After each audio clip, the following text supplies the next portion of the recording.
Welcome to the Grappling Grappling Rewind Podcast. Welcome to this week on the Grappling Rewind Podcast. In this week's show, we are going to recap the 2023 IBJJF European Championships. We're going to run through all of the black belt finals for the adult, for the men, and the women. As always on the show, I'm your host, Maine. It's my co-host, Zach. How you doing, Zach? Pretty good. 3 years in a row, dog. Back doing Euros. Third Euros. I just love that every single year, it's like, for some reason, we have no consistency on this show. I do a lot of the gi majors. You do a lot of the gi majors. I do most of the gi majors. You do most of the gi majors for the show because you're the one that likes the gi majors the most out of all of us. But every year I just know there's one show I know that I have a co-host for. We have to plan who co-hosts that week. It's like Zach's doing Euros. And so I appreciate the consistency year over year. Really fun Euros this year. It was not in Lisbon, Portugal. It was in Paris, France this year. Yep. We had a teammate that actually went out and fucking won blue belt. Yeah. So that's really cool to have a guy European flew champion. Out by himself for the fuck of it. And then won. Like, that's fucking gangster. I think he even, just as a side note, I think he even showed up that day because the bracketing was weird, and then IBJJF was like, "Oh, you're day one," and his flight was scheduled for day. Because I'm either day one or day two, day three, and it was day one. He lands, fights, wins. You're like, it was pretty cool, dude. Good for you. Good for him. Congratulations.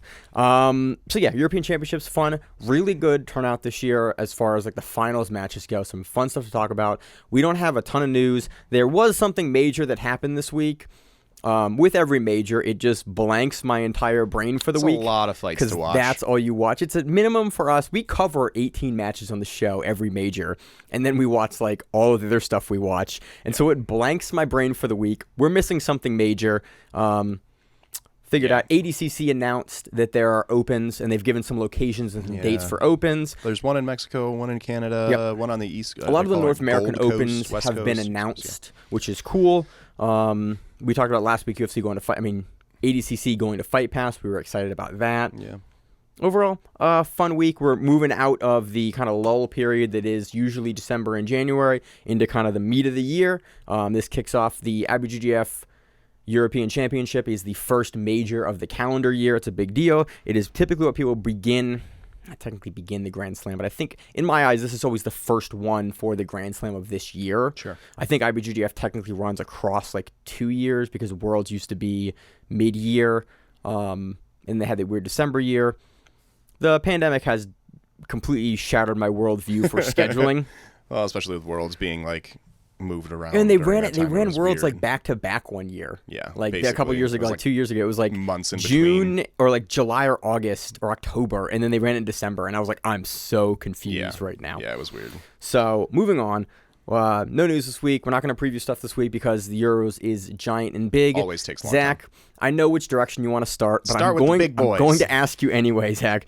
We usually every year, man. I'm still getting over it. We're going to start with the men's absolute final, historically the most prestigious of the event. Zach likes to start with it first, so Zach, take it away. Yeah. You have a reason or rationale for it, it is reasonable. My reason and rationale is that I am a big boy and I like to watch people that are my size.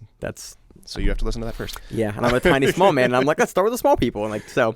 Yeah, all right. So Kynan Ryder in the absolute finals. Kynan Duarte, Ryder Zurchi, a man whose name I continue to butcher, even though the years and years on the show. And Ryder's been popping up a lot more lately. In the past 2 years, he's had some good showings in finals. He lost to Kynan in Worlds 2022 in semifinals, I want to say, but maybe it might have even been finals World 2022 against Kynan. I don't remember. But I know that I remember that match. He's been looking really good lately, but then you have Kynan who, man, Kynan is looking really, really unbeatable.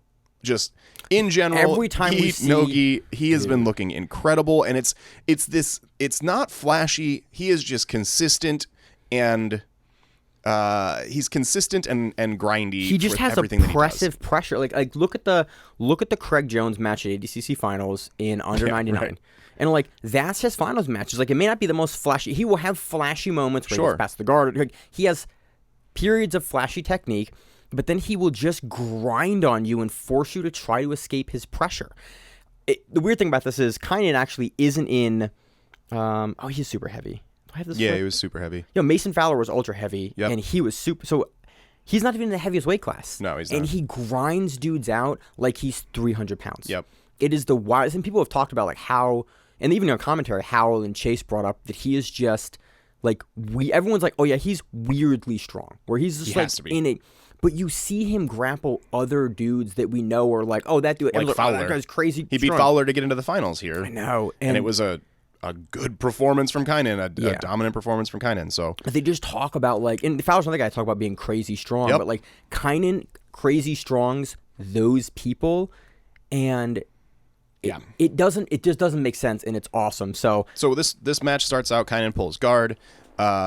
Kynan sets up this sweep really, really nicely. He's in De La Hiva, and he does like a far leg kick sweep, or kick, attempts a far leg kick sweep, and so he puts his free foot on Ryder's back leg, so not the one that is in the De La Hiva, and he knocks him down that way. And Ryder, to defend that, drops to a knee and puts a lot of his weight in that knee, which then lightens the leg that is in the De La Hiva for Kynan, and then Kynan's able to hold on to the sleeve, the pant sleeve, or the pant leg, the pant sleeve. the pant sleeve. Sound like me, Zach. Right. He's able to hold on the little pant grip and then stand up with it. And he just does like a simple stand and base off of this this situation that he put Ryder in, and then it gets this like lapel under control with the leg to finish the takedown. So he stands up into a single leg and then feeds the lapel under the single leg intentionally. We are seeing and then more and takedown. more Like, guys do that because it's an interesting grip because it's almost incredibly powerful. impossible to break too. It's incredibly as powerful. the guy that's in the single leg, like once they get there, you have to off balance yourself to even try to address the grip. Better yet, break it, and you can hold that grip like forever because instead of having to hold onto the leg where somebody can kind of kick out and through, you're kind of insulated by their own gi holding them in place, or your gi holding them in place, and so it gives you like a little bit of cushion for their leg almost, where you can just hold onto the lapel, and the slack kind of deals with any bounce that you would have and ability to get out of that. And if you have their own lapel, the bottom of their lapel underneath their leg, every time they start pushing down, it also pulls their neck down because it's tied to the cloth behind their neck, and so they're breaking their own posture with every time that they start to try to kick back. We're seeing more and more people use this and getting better and better at like feeding, even after the fact, like because the lapel will hang down and you can reach under the leg and grab it once you're in the single leg, once you've kind of wrestled up. I'm not calling it now. We've talked about this before. Like we are continuing to see more and more people do it. I think you see it in at least two different finals where this happens, and I don't remember exactly if I had notes on which other final, but I saw it in at least two different finals. Yep. It's a thing people do off the wrestle up now in the gi because it is so effective. It controls the posture and allows you to, when you kind of want to, control the person's posture down and take them down. Yeah. It just gives you essentially 2 points, and because you have the lapel, there's not a really effective way to scramble out of it because your leg is still trapping your own neck and posture down when you land. I also think one of the more important things about the grip is that it frees up your other hand. And so traditionally, if we want to hold that single really tight and we want to make sure that we're maintaining control of the hip, then both hands are required for that. And as soon as you let go of one hand, it's pretty easy for the person to either like swing their foot outside your hip and then kick out, or just drop their leg through and kick out because you only have one arm holding it. Right. That lapel allows you, it acts like a second arm and allows you to control that inside hip and keep the leg up while your other hand is free to reach up and grab lapel elsewhere, to grab wrists, grab hands that stop them from preventing the takedown and break their posture down even further. And so it's an extremely powerful grip. Kynan gets up to the single, feeds the lapel in, so he does this intentionally. It's not something that he had before he stood up. He feeds it into the hand, finishes the takedown relatively simply, and then immediately moves into high-pressure passing. So he climbs up into the crossface, and then Ryder turns away in an attempt to escape. Looks like he was going to turtle almost. Like he was going to roll through for turtle, get back to either a guard or like do something, sort of create a bit of a scramble to make distance from Kynan. And Kynan goes, "Oh sweet, I can see your back. I'm going to try to take your back." And he jumps on, and within a minute or so, Kynan's able to secure the back. Ends up with a body triangle for 5 or 6 minutes before he secures the choke. My note says 5 minutes of Kynan on your back, you're kind of having a bad day. Yeah. And it's basically that turtle attempt is kind of able to take. Again, you can we see this in the no-gi guys a lot, not a lot more, but it's something I noticed more in Nogi, and it was a thing that I noticed Nogi guys would say more. If I can see your back, I can take your back, because the speed is so much like faster in Nogi. We're seeing this more and more the case also in the gi as well. Like if you can see people's shoulders, the back's kind of there a lot of the time, and so that's what happens here. Finishes in a final rear naked choke. Kynan looks pretty damn unstoppable, and we'll talk about him a little bit more in another minute when we get to the super heavy finals. But man, he looked good, and Ryder is a very good at jiu-jitsu. Like absolutely. And Kynan really dominated. Yeah, we tend to focus on like the winners in these big matches in the show, but like both these guys made it to the finals, and both these guys are phenomenal. And Ryder looked good throughout the day too. Yes. So it says a lot that Kynan looked as good as he did in this match. Next match, ultra heavyweight division, Mason Fowler versus. They kept giving me his name on the broadcast, but I couldn't read it. Is what they were saying. Lidgo, and I couldn't. Lidgo. They only had the K for his first name, and so I only heard it pronounced once, and I can't recreate it now. Norwegian name. Norwegian name. Lidgo.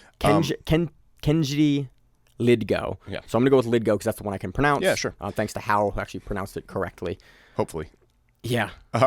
So Fowler actually had an interesting trip to the finals here. He had a match, I think, in the semifinals against Seif. Yeah, and the guy that a couple years ago Mikey took on in the absolute that was Euros. Like 4 bills or like 370, 380, I think, or something like that. I don't remember exact weight. Yeah. He was in the 300s. And had a really close match with Mikey Musumeci, and it's just Seif lost on a penalty point on that one. Actually, in the last couple of, I think he got it in the middle, but either way, he lost on a penalty point. It's even, and then he loses towards the end on like a grip or something like that. It's a penalty. It's a penalty at the end. But Fowler actually swept Seif, which was a big deal. It's not something we're going to talk about the match here, but go back it's and worth going to watch to speak that. To how good Fowler is and how fucking strong the dude is. Yeah. He swept. He dealt with Seif elevator swept. Yeah, he dealt with the pressure. That was late in the match, like the last minute. It was the last minute of the match. Yep, last minute. He sweeps Seif over. Elevator swept him. A 400 and something pound man, dude, that's putting all his weight down. Yeah, and impressive. then almost takes his back and finishes. Like he wins the match, but it was very close. Yeah. But you just get to see. You get to see what everyone talks about with Fowler in that match versus Seif, because Seif is not a dude that people take over. Like that is Seif's entire game. Yeah. It's like, hey man, I am huge. I am going to put a level of pressure on you as a black belt that you have not had to deal with anyone else ever doing to you. And the fact that Fowler could get out of that and sweep off of that in the way he did wasn't like a standing sweep. It was a sweep where Seif is on his knees and gets him up to sweep him. That speaks to just how. And in the Sug match with Craig Jones, Craig talked about like how just amazingly strong Fowler is to get the crank choke that he finished on Craig in a way that we have never seen Craig finish before or since. Fowler is a human tank. Now let's move on to the actual match we're talking about. Fowler versus Lidgo. So that was Fowler's way into the finals. And actually, Lidgo looked really good in this match. In the first like 3 minutes of the match, I was like, "Ooh, could be a really close match," because they traded back and forth. Well, Fowler started with I'm unsure what the strategy was. He took like an outside double that he wasn't even able to touch Lidgo's legs on. It was kind of. It looked like maybe he was gonna try. He will kind of do a lazy shot into a pull, and he'll wrestle up on guys a lot, and that's sort of what this looked like. But the timing looked like he fucked up his timing while doing it. He didn't look like a lot of times he'll take that shot so that it looks like a shot, and then he'll sit to his butt. He'll and then ADCC it. Right. He'll and so drive for 3 seconds, and then he'll sit to guard so he gets the pull, but he gets negative. He didn't sit to guard in time, at least. Yeah. And he got sprawled out on by Lidgo. And Lidgo actually looked pretty good working the sprawl. And then they had a quick stand-up, and this is where I think Lidgo's sort of tactical error was that they stand up really quickly, and then there's a double pull after that. Yeah. But they weren't on their feet long enough for it to be neutral. And so in the exchange, we still have, in like the ref's eyes in that exchange, we still have Fowler on the bottom. Yeah. And so they stand up, they both double pull, and then Fowler just comes to top.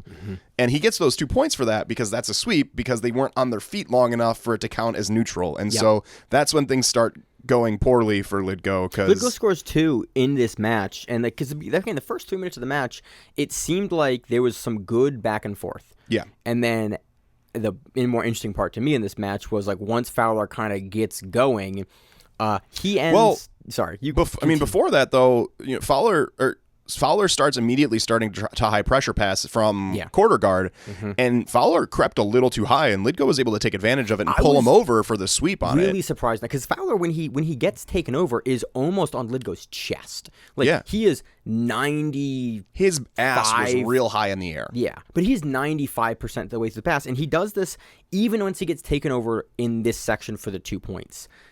He goes back later in the match and does this exact same thing with this seemingly, again, the camera angle goes for when he gets turned over, it's straight head on, so you can see the grip that Lidgo has on the back. Yeah. The other one, you can see their feet, so you see how high Fowler's ass comes up in the air to like pop his legs out into mount.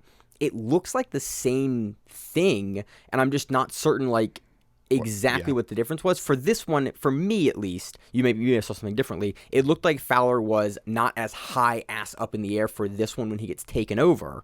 For the other ones, he gets like almost overly high from what I'm used to seeing guys do, and then popping his legs out and dropping his hips down into mount. I kind of saw it the other way around, but at the same time, that camera angles were very different. So it was there was some camera fuckery throughout the day. I have a couple matches where I'm like, I didn't see what happened here because the cameras in the stands are on Zaki Bahens for no reason. That'll happen. Yeah. Yes. But either way, and Lidgo's able to take advantage of Mason coming pretty high on this and gets the 2 points for the sweep. And then Lidgo's actually also almost able to pass with like a cross pass. He's got the lapel, he's got the leg, and he's circling around really nicely. And I actually kind of thought that he was going to be able to secure the pass. It looked like he was going to. Again, in the first couple minutes of the match, I was like, ooh, Lidgo's putting it to Fowler in a way that I am so used to seeing Fowler and no-gi. For us to see him make little errors in gi wouldn't surprise me. I was like, oh, this could be a really even match that might not go Fowler's way, even though he's the guy that we are more familiar with. I don't know if it was a little error. I mean, maybe we can call not that he made an error. It's because he's a guy that not that he made an error. Yeah, sorry. Sure. Well, I'm going to clarify. It's because he's a guy we traditionally see in no-gi. A lot of times when you see those guys put on the gi, they will make little errors from time to time. Not that Fowler did, but in my head watching this, I'm like, oh, we might see him, this match be a lot closer than I think because he might make a small error. But so Lidgo's circling for the pass. It looks pretty good. He has a little too much space allowed, and because of that little bit of too much space, Fowler's able to invert and check down to attempt the knee bar, and then things start breaking down for Lidgo, and we see Mason start picking up a lot of momentum after this check down to the knee bar. Lidgo does a nice job stuffing the knee bar and attempting to take the back on the counter. Fowler fat man rolls him. Yeah. And from that point forward, as soon as that happened, you saw Lidgo's pace like slow a little bit after this exchange, and you saw Fowler's pace increase just a little bit. Wasn't like a huge, but you saw that was the time in the match where there was the momentum shift, and I was like, oh, and Fowler kind of kicked not even, I would say, into next gear, just kind of like kicked up the pace a little bit in a way that Lidgo was just in the defensive and on the defensive for the remainder of the match. Fowler goes 27-2 here. Yeah, and the points here. So this point, the original thing is this fat man roll, and then he immediately high pressure passes to mount, and then the crazy point scoring there was Lidgo recovering quarter guard, Mason passing again. Lidgo recovering quarter guard, passing again. Of the ADCC with the Neon Belly ride, yeah, where you can continue, if you keep going back down to side control with knees down and coming back up out of that position, you can continue to rack. It's not something that we see a ton happen in IBJJF because IBJJF, you can't point rack like that. Well, unless they recover guard. Unless you recover guard, but typically when someone recovers guard, like, you're going to spend the rest of your match getting through the guard. Yeah, but Fowler was only allowing Lidgo to get back to quarter guard. Just enough guard to count as a guard. But it was a great... We've talked about, and this has been a point of people actually... Not people that I like, but people will make the argument that, like, oh, once you've scored, you shouldn't be able to pass like this over and over again. Point stack, I'm like, man, this is such a niche problem. Like, I'm a fan of point stacking anyway. You shouldn't. I think you and I disagree on this, but I'm on board with it. We don't see it very often. It is really neat to see it again coming off of ADCC, where we saw this happen in no-gi in a rule set that is easier to point stack in because you don't have to go through the guard. Sure. You can still get it in this rule set where you go back through the guard. It was just really interesting. Like Yeah. my note is like, oh, this looks like ADCC, where you have a guy in a same dominant position that he chooses to just go through again and keep racking up these points. He's found an avenue to continue to score for him. And then because he's Mason Fowler, he gets a lot of points and goes, I'm going to go for the finish now. Yeah, and so Mason's after racking up so many points, Mason's eventually able to. I think Lidgo at this point is probably just freaking exhausted. And also, Lidgo starts. He does the thing where it's like, I'm late in the match. I'm down an insurmountable amount of points. I have to start making bigger movement. Which is, again, I appreciate that an athlete's not just going to sit there and like kind of let it happen to him. I appreciate that in this situation, Lidgo gives the opportunity to create a scramble and create movement, like works to improve his position.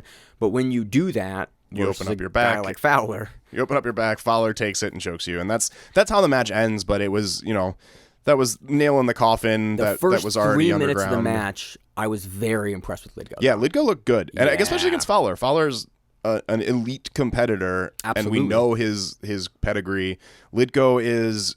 It was nice. We saw a couple guys that were actually. We saw European guys. Like a Norwegian guys, right? dude. We saw people from the area of the world that doesn't get highlighted as much by the sport go and be in finals. And like we saw, there's a woman. I'm blanking on the name. Yeah. Like there were two title. or three in here, which is more than we've seen in the past. Typically, it's a bunch of Brazilians and Americans. Yeah, and but I like that. Like that's why the IBJJF does this event, is to grow the competitorship and their reach in Europe. I love, again, we saw ADCC. Like there was a huge contingent of European grapplers that did way better before. Yep. Like there's a huge grappling bed in Europe, and I love that Euros. Yep, gets to and it's showcase clear that. evidence that it's growing, and the quality of competitor is increasing rapidly there. And Lidgo looked really good for that. So it'd be interesting to see him in future Euros and maybe somewhere else too. It'd be nice to see. Moving on to the super heavyweight final, Kaynan Duarte versus Luis Fernando de Oliveira. More Kaynan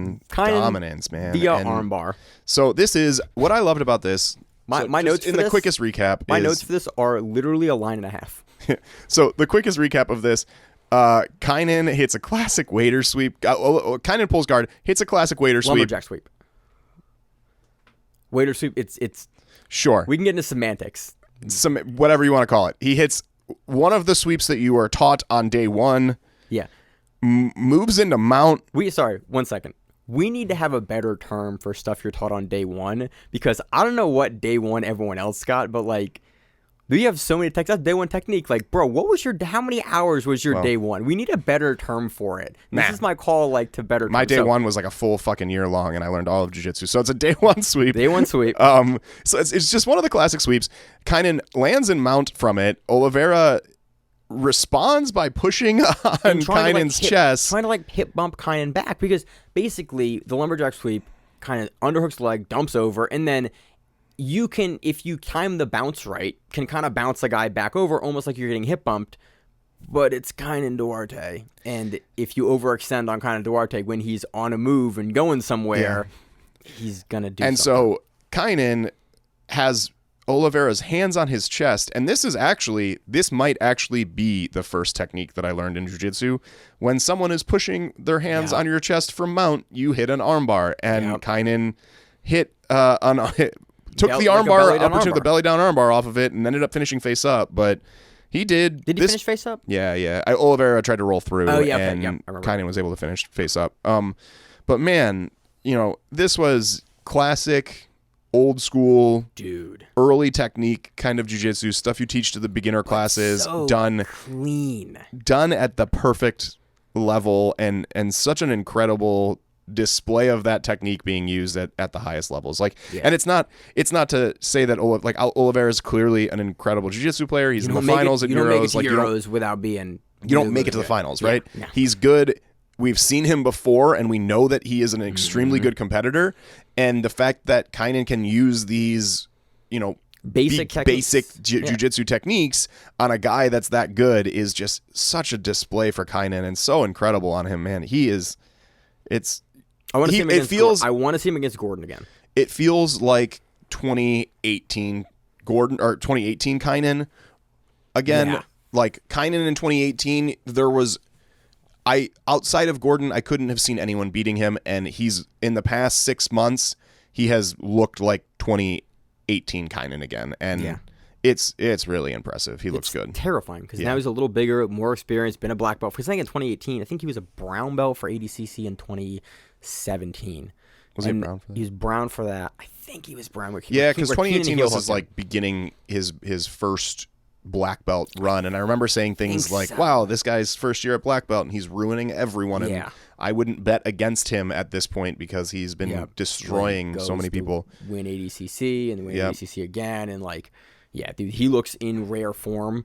Yeah, like he did when he came into black belt, and he had a little bit of he again has consistently looked amazing the whole time. People figured out how to beat him here and there. He lost a couple matches, not that he was like losing consistently, but he lost a couple matches, and I think he shored up a lot of that stuff and built on a lot of new, and he looks really good. Yeah, the heel hook thing is the only thing that I'm even remotely. Yeah, he had a couple heel hook losses but dude looks amazing. Dude looks Kynan good. Duarte takes super heavyweight. Moving on to the heavyweight. Two of my favorite guys. Felipe Andrew beats Adam Wardzinski via 7-0. Yeah, I want to see Adam Wardzinski win things more. I feel like he's always a bridesmaid. He's so freaking good. He wins Euros occasionally. He'll win Euros occasionally, and but he's always trials. Like second, third at the majors. Like he's consistently second, third, and he's so good. And there's like a guy or two in all of his weight classes that just kind of like know how to deal with his game and know how to just force him to have to overcommit from the butterfly guard, the X guard, or the single leg X. And that's kind of what Felipe Andrew does here. In my notes, my final note for this match is this was a playbook on how to beat Wardzinski. Yeah. Felipe Andrew just came in with a game plan that beats Wardzinski's game, and Wardzinski has a very specialized game. Yeah. And so when you're specialized that much, your opponents have the opportunity, if they are also extremely good, have the opportunity to cater their game against that specialization. And that's what it looked like happened here.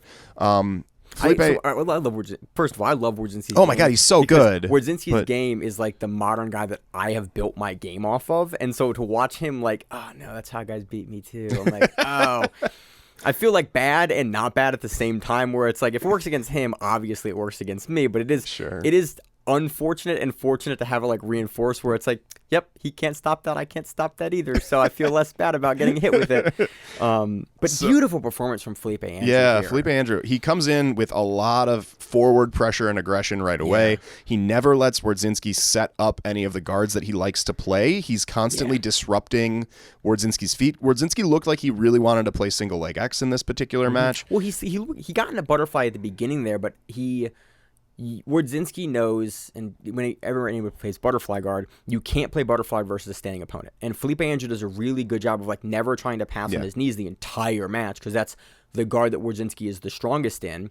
So he stands up, he stands over Wardzinski's guard in a way that forces Wardzinski to switch to one of the middle range guards. He either plays single leg X or he plays X guard. Because of how Felipe Andrew is standing towards one side, he forces Adam, or Adam is forced into the same side single leg X, and then now you've kind of taken away the preferred guards for Wardzinski to play, and then now you kind of just have to worry about either Wardzinski switching guard to the X guard, or passing the single leg X guard, which historically has been the guard that Wardzinski gets passed most frequently from, because it's the easiest because you only have one leg. Yeah, it's just the weakest of the guards that he plays, I think, overall. And so Felipe Andrew kept up enough pressure that I think Wardzinski could never even really settle into single leg X. And it is a we've seen him do this a lot, and it's something that we try to teach people that like to play these games, that you can transition between single leg X and X nicely. That's how you start getting momentum, is these sort of transitions between these couple guards, and as you can transition back and forth between them, you can set up your sweeps and attacks. And Felipe never actually lets Wardzinski set up single leg X in a way that's effective. So Wardzinski can't switch back and forth between the two because he's never actually able to set himself into the right position for anything, and then eventually he's really never able to force Felipe out and up, which is typically why you want to transition into the guard. It really establish a good single leg X. Felipe does an amazing job just keeping a consistent level of pressure on the same side of the leg and crushing the lower leg down to prevent the deep De La Riva hook or the X hook from coming in all the way. And it was just to watch him maintain that distance was man, at certain points, everyone else that Adam faces like fucks that up at one point and lets the leg come in, and Felipe just rides that weird teeter point the whole time before he's able to switch him out. And it was interesting too because Felipe often, when he's playing a guard player, will take a slightly different approach where he's not as aggressive, and instead he doesn't engage until he has the grips that he wants, and then he'll engage. This time he was not. I think Felipe just didn't want Wardzinski to generate any momentum, and so he was moving forward fast. It was a different strategy for him. Eventually, he's able to high step pass straight into Mount. I mean, he gets caught in the middle with the foot through the guard. He gets stuck there for a minute before he can go into the leg weave pass. Sure. Okay. And then he leg weaves for like a minute, and then he passes straight into Mount. Yeah, ends up in Mount for 2.5 minutes or so. Not able to finish anything. Wardzinski's able to escape the Mount with about 2 minutes left, but yeah. But Felipe's up by 7 points at that point, and Felipe is not a guy that is easy to take momentum away from because he has a really good like out game, and where it's like you have to kind of catch him and pull him back into your game, and he's really good at knowing how to keep the space. And Wardzinski's a guy that needs you to sort of let him set something up with the grips, and he can kind of pull you into that with any sort of heavy grip game. At the black belt level, it takes a couple of minutes to start kind of, and Keenan talks about this at length, pulling guys into the grips exactly that you want to deal with. And so Felipe knows, I've only got to really avoid this grip, these grip setups for a couple minutes. I'm up on points. I'm probably not going to get called for any sort of stalling. And Adam's sort of left trying to chase him into these grips. And that's always a hard spot to be in a final. And that goes on for about 2 minutes. And then Felipe takes it 7-0. With a really dominant performance. Absolutely. This is how to beat Adam Wardzinski, unfortunately, and Felipe executed the game plan incredibly well. This is a matter of styles. It's not an easy game plan to execute either, which is really, it's not. Because like you have to not make a mistake in that mid-range. Any sort of time where you overcommit to either side in the way that Felipe is passing, Wardzinski's going to get under you either with the X guard or the butterfly guard or the single leg X and tilt you over and get you kind of funneled into his path. And so Felipe can't make a single mistake in this position. So it's really interesting to watch him be able to do that and not make a mistake there. And we've seen Wardzinski take that sort of aggression. It's not just being aggressive. Like that's not the answer to beating Wardzinski. No. Because we have seen many times Wardzinski take someone that's being aggressive and then just dump fucking them on murk their them, head. right? Because he can take that momentum and use it if you allow him to set up the grips. The big thing was the aggressive dismantling of the guard and not allowing him to set up. And so it's not just the aggression. It was the aggression in a way that prevents Wardzinski from generating momentum and setting things up the way that he wants, which was really impressive. Yeah, very, very good performance from Felipe Andrew. Takes another European championship. Again, Felipe Andrew is a dude that I refuse to bet against nowadays at Euros. Yeah. One of his breakout performances was at Euros, and every year in Euros, he's just the dude. Yeah. Medium heavyweight division, Jason Gomez taking on Pedro Henrique Pinedo. I don't know what you want, man. This was an unfortunate and a really exciting match up until the unfortunate finish. Yeah, so it's a DQ. Pedro Henrique basically walks out of bounds while in a weak submission and gets DQ'd. It's a tactical error. It's a straight just tactical error. I was kind of confused because it didn't look like maybe it was just the camera angle. Maybe it was just the camera angle, but for me, it looked like I couldn't tell if he was walking out of bounds or just like turning, which I guess effectively is walking out of bounds, but it did not seem intentional. And I really thought watching it that he was going to get Gomez was going to get the 2 points and they were going to start from neutral because it was like So for me, this is textbook, like walking out of bounds in a sub. It happened to be walking inbound to other mats, but you have a weak sub on someone, and if you take like more than a step or two in the direction and don't make like an effort to move in, because it's on that point your onus to move back into the mats, unless you are like he wasn't doing active defense other than walking. And it's like, if you walk off the mat, the rule. Yeah, this used to be in 2017. Not to cut you off. Sure. In 2017, this used to happen like frequently. Guys would kind of move and I'm off the mat, and like there was plenty of fuckery afoot with this, and so they've changed the rules and they've gotten way more strict about it. Yeah. And in the case like this, it's unfortunate, but it's also, this is a really, really clear rule. And watching this live, I was like, that's exactly what happened. And then I was like, hey, he's gonna get DQ'd. And then they come on the mat, they DQ him. I was like, yeah, he walked out of bounds with a sub. Maybe I'm tainted by it because it was just such a weak sub. Yeah. Like, it wasn't like an in Ezekiel. It was like he had grabbed the Ezekiel, and then to get a reaction with the hands and with the arms, like to let go of the single leg, and then something else happens there, and then the Ezekiel gets let go of. Like it's not a sub that we see in the modern game get finished standing at a finals. Like it's just not. The whole thing was weird, but yeah. Know your rules, man. You got to know your rules, especially if you're making it this far. Like, yeah, I don't know if this was I don't know what was going on. Yeah. There, like and the camera angle is hard because you don't really see the feet.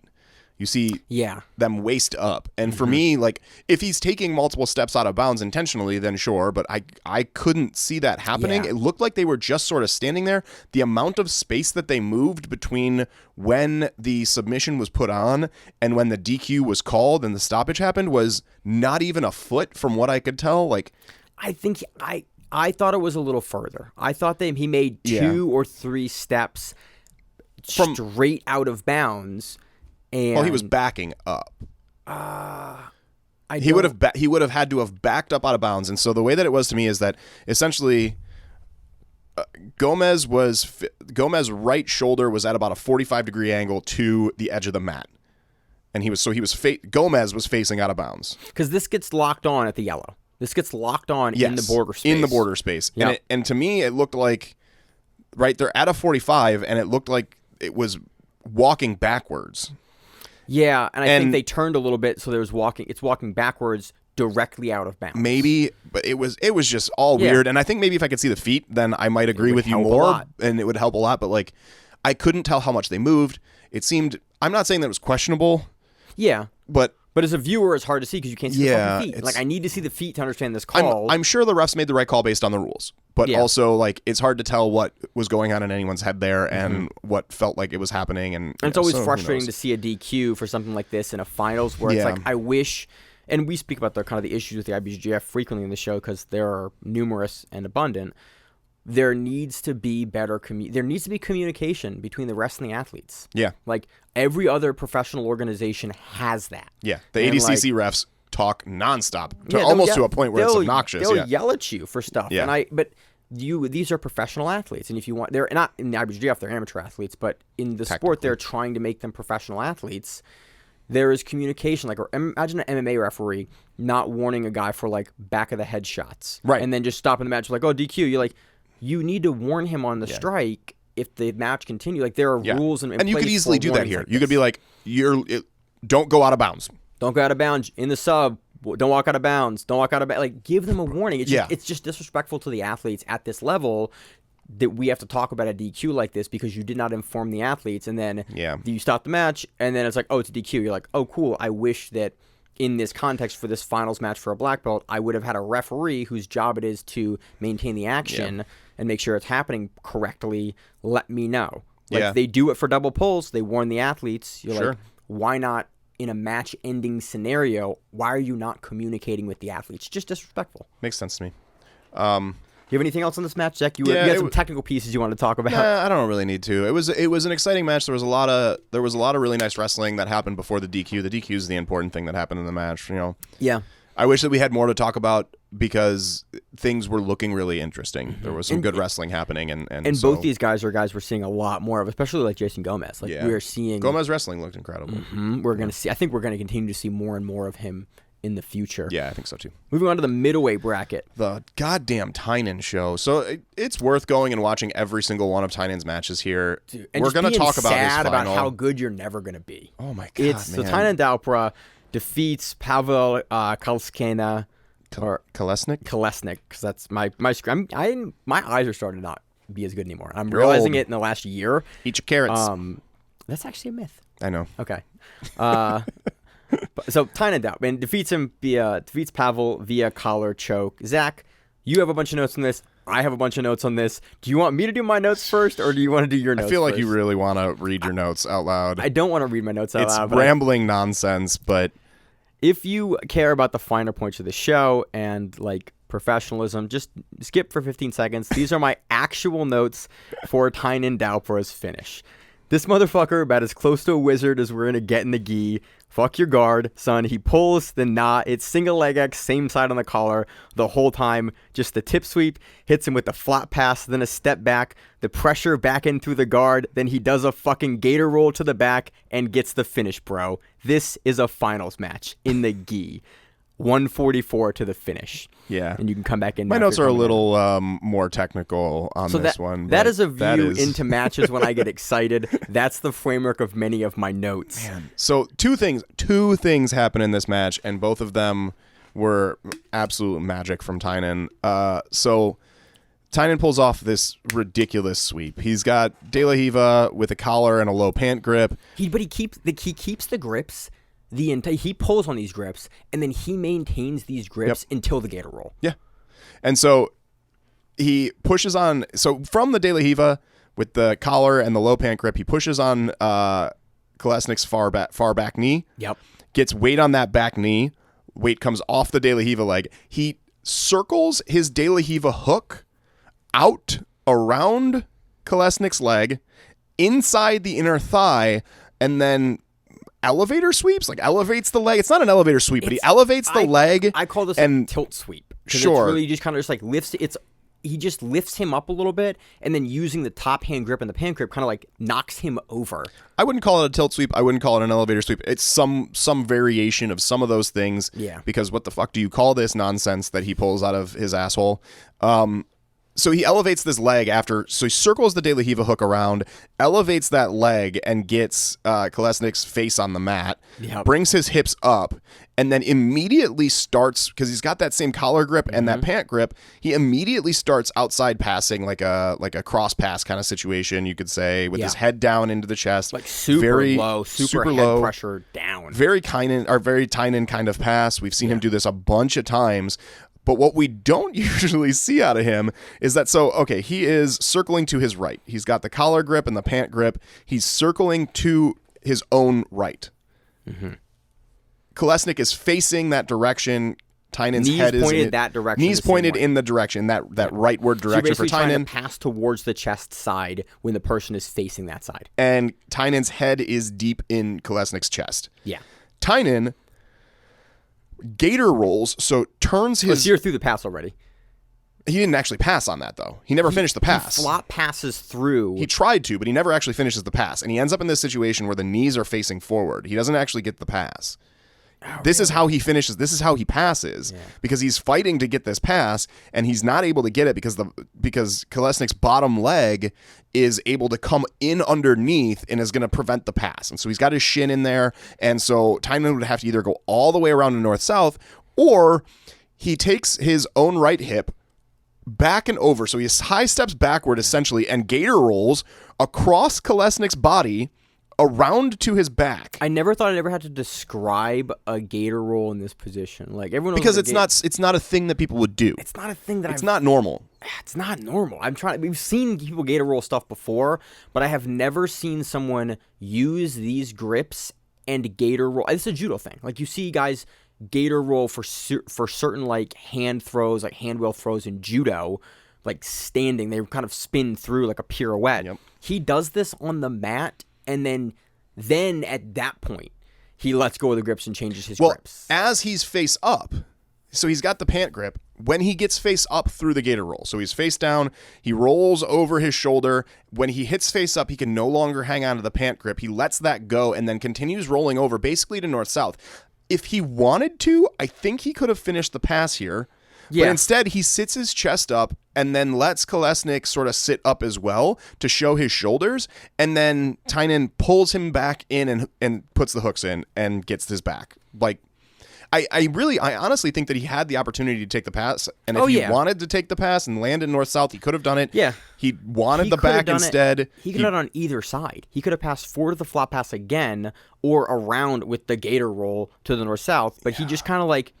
he feels where Kolesnik's going and just goes, oh, you're going to come up here for a second, so I'm just going to stop this halfway through, wait for you to turn, and then just take your back as you turn. Like, and he's upside down rolling while he's figuring this out because he has enough grip and like awareness of where the grips on the body are to realize that this is a possibility to do this. It's so ridiculous. And then so Tynan takes the back and finishes the choke, and in not any spectacular form, he just kind of does the thing, right? It's a minute and 44 seconds. Yeah, finishes right away. The entirety of the match is this one, pretty much 1.5 sequence. Oh man, it was. And so Tynan was in for a seminar in Philly with Guy when he was a purple belt, and they do the Mendez brothers do this thing with their seminars where at the end they just kind of like invite certain specific people, like everyone will line up and they'll be like, I'm gonna roll with you, and they just like pick people out of the crowd and fucking murk them so that they can show that they're really good and we're not. And Tynan hit this gator roll from Turtle on like 3 black belts that I know are very good and have been around the game for very long times in Philly, which is a city that has good jiu-jitsu. Yeah. And he hit, as a purple belt, he hit this like gator roll from Turtle to take the back like 3 times on 3 separate people. That must have been what he was working on at that time. Same motion, different position, but man, it's incredible to see him pull this off at the highest levels. Like you shouldn't be able to do silly shit like this at the highest levels, and he's just fucking doing it. It's astonishing, and he's like, I wish the match was longer to talk more about it. Yeah, but it wasn't, and we're not going to talk about him. But also, he has many incredible matches this weekend on his way to getting these finals. It's worth going. He's got a couple of transitions like this where you're like, oh, that's astonishing. Like we could fill the entire show just with his run this week because he has, I think, 3 different matches that are highlight reel sequences of like, how did you make that happen? Yeah. Like I've not seen many people ever just move your body in that way. Yeah, and we only talk about the finals here because we don't have time to talk about everything. But going back and watching Tynan's run, Kynan's 2 runs, and Fowler's run it's worth the time here. Like these are, it really is. All 3 of those guys had incredible series of matches, many matches that were really good this weekend, and made for very exciting jiu-jitsu overall. Guys showing you the level and kind of like sometimes the difference in level. Yeah, and just phenomenal performances. Let's move on to the lightweight. Andy Murasaki taking on Anatan Chang Faritas. Wins and advantages 0-0. I have my note passing for 9 minutes and 58 seconds. Then 50-50 basically goes at the end. The last sequence I really want to talk about, it's a 50-50 scramble from like inverted 50-50 where they're both like pelvis to pelvis and where you're both trying to tech up out of the sweep to get the ad. Like the old school way in like 2014, you would do this to get the ad where you're like groin to groin teching up out of it. And Nathan tries to like pull the leg through to come out, and Andy goes, oh, cool. The person that exits 50-50 first loses, pulls his own leg out, and immediately spins and like works on a back take for an ad at the last second. Doesn't get it though. That's really the biggest sequence in the match. There's some interesting like passing attempts and sequences here. Were they interesting? But overall, it was 9 minutes and 58 seconds of like pass attempts. Yeah, and there were a couple matches like this in Euros, and this felt very much like Chang was playing very defensive guard. Yeah. It felt very much like he was trying not to lose the match. He was doing enough to not get penalized. Yeah. But he didn't get penalized in the match. Like he didn't. He was doing enough in the rule set and playing to the rule set. Like Andy Murasaki is a guy that you don't want to give a ton of space to. You don't want to give a ton of opportunities to. And so it's like, I can't fault him for playing this way. No, but it led to... I'm not saying that it was the wrong strategy. No. And, when you're against Murasaki, who has demonstrated very clear ability to explode with technique when it needs to happen and when he has the opportunity. And so you can't give him opportunities.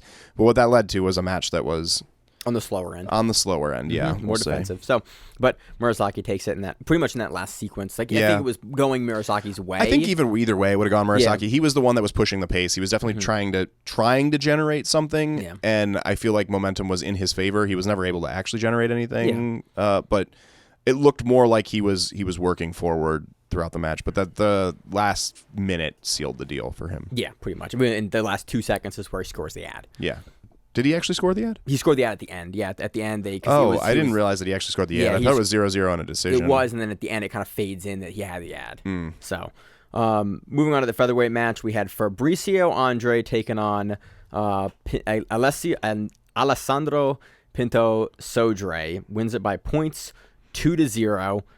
This was a pretty good match, actually. Dude, Fabricio Andre, Fabricio that dude is real good. Yeah, I love we see all the guys in gi and no gi, like they're the same guys again now. Because there was a little bit of a split there for a minute where it was it's not the same guys. Now it's like the same dudes you're seeing in the finals in gi, you're seeing in the finals in no gi. Yeah.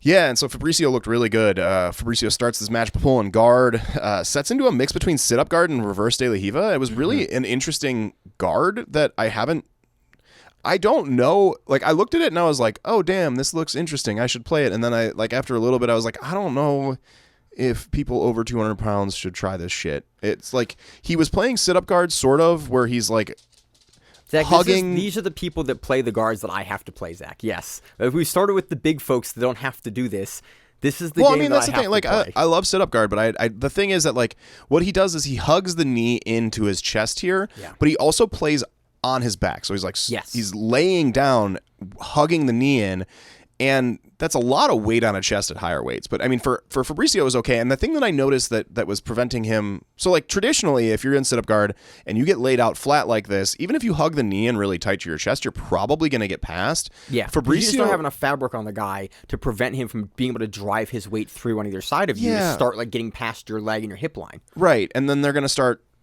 dropping their head down and cutting through. And so like it's actually something that I try to very aggressively avoid getting into this position. And Fabricio was just going there on purpose. Well, he does that because he's working the lapels, and then he has the lapels behind the knee in a way that prevents that really heavy forward pressure from coming down all the way. I don't even think it was that. Because a lot of the time he didn't have the inside lapel. What he did have though was when he laid himself out, he brought his free foot, the one that wasn't in underneath. Yeah. He brought that free foot in and put it on Sodre's outside hip. Yeah. And so he was able, he had the flexibility. Kind of a modified version of single leg X almost. Yeah, it was. Like with the knee on your chest. And hugging it in like a sit-up guard. And so like what was neat about it is that, but he was able to prevent the pass, I think, by putting that foot into the hip, because if Sodre had tried to push through in that way, then Fabricio just follows, because he's got that foot attached to Sodre's hip. And so he can just follow and push Sodre's hips away and then circle back around into leg matrix. And I think Sodre knew that was an option, but that's really only an option if he has the foot on the hip and can create that distance. And so it's not something that we saw actually happen, but you can push off of it to make the space to roll under or out as well. Yeah. And so it's like you control their hip while also giving yourself a couple of different options that if the top player overcommits on, you can get out and basically go the other direction they're committing their weight too. So it puts you as a top player in kind of a predicament of like, I can't really overcommit and just try to smash you through this, because that foot kind of functions like a de la Riva hook, but it's just on the outside of the hip instead of under the thigh there. Yeah, and so it was a really interesting guard setup that Fabricio was playing, and I really liked it. I don't know if I can play it myself, but I really liked it. And the neatest advantage of this was that hugging the knee in allowed him to start generating some momentum on his back, and so he's starting to like creep in underneath or off balance Sodre, but eventually through all that off balancing, Sodre's appropriate response is to back out and stand up, and when he backs out and stand up, Fabricio just continues hugging the knee to the chest, comes up with him essentially into sit-up guard, and then follows that momentum through and stands with it for the single. He does a wrestle up. And wrestles up. We've seen everyone do it at ADCC, and we've seen everyone doing trials, and like, oh yeah, right, Fabricio Andre has been to ADCC. Yeah. He's faced a bunch of guys at 66 that this is their A and B game and like way to get off the bottom. This is his way to get off the bottom. Yeah. And he does the same thing in gi. It's not even just that. It was really interesting that he, like, yes, I agree with everything you just said. What was really interesting about it was just that he was able to play this like halfway between sit-up guard and not, and then when the time came to it, he was right into sit-up guard and then did your classic get-up sweep from sit-up guard. It was a really curious guard that he was playing, and I really liked it. So he's able to stand up, get his sit-up sweep, Sodre keeps attempting to play the lasso once Fabricio's on top, and Fabricio does a really nice job keeping the pressure up without overcommitting until about 1:45 left. And so there's a lot of not stale, but like passing attempts through the lasso, which is challenging. Which is Fabricio up on points and willing to kind of maintain his lead on points. Yeah, and so, but I think Fabricio got maybe a little frustrated or just wanted to push the action a little bit. He tries a quick slide through pass, and in the process of trying to like quickly shuck and slide through, Sodre is able to catch the X guard, and so he's able to move his knees in a way that puts him into X guard while Fabricio is trying to slide through. It was a really nice catch on Sodre's end, and it was the kind of thing that like I don't know how he predicted that, because you have to predict that he's going to do that in order to you have to kind of guess. Yeah, it was really interesting. Yeah.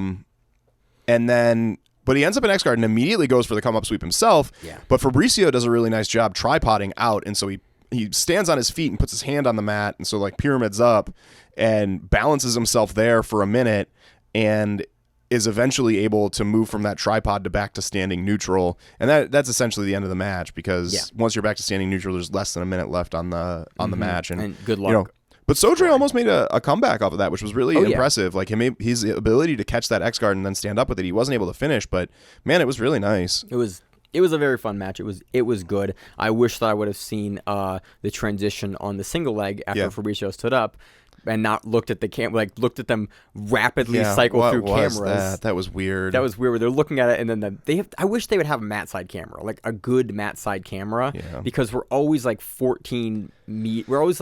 45 rows back in the stands, and then the stand guy decided to move the camera. Like, it looked like he kind of fell over. Yeah, it did look like he fell over. It like went up into the ceiling. It was weird. You saw like I will give him credit. Like, it used to be a problem where it's like, cool, we're looking at something for no reason, and the commentator and Hal is going like, all right, we need to see it, find the shot, and they're like rapidly cycling through all the cameras, and they get to the shot, but it was again. I wish that that would not happen on a live broadcast. Sure.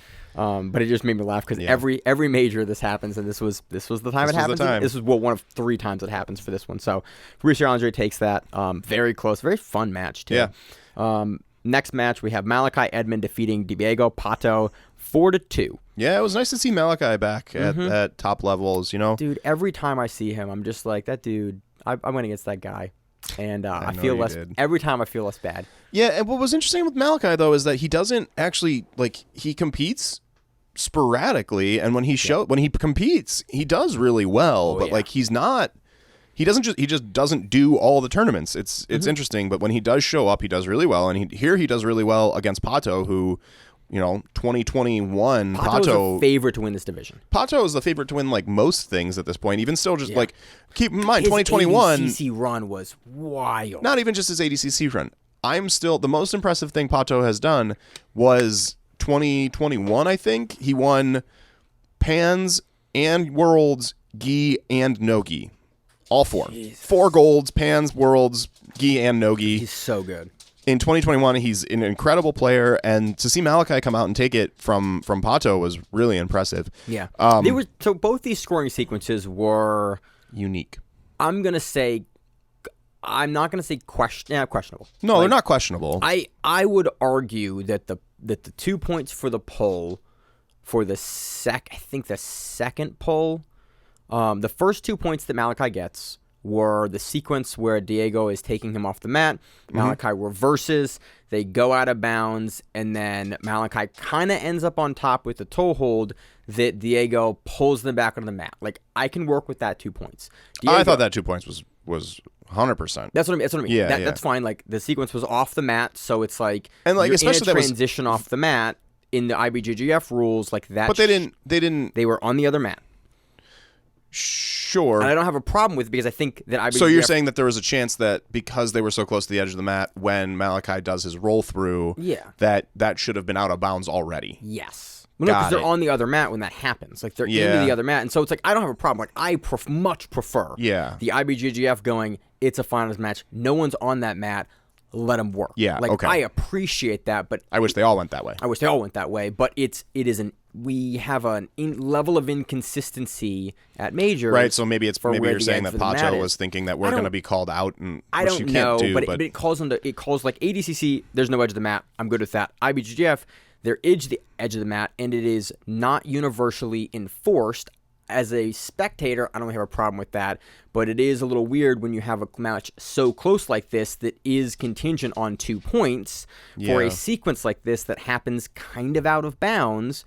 Again, great match. Don't want to have it color the match, but it was close.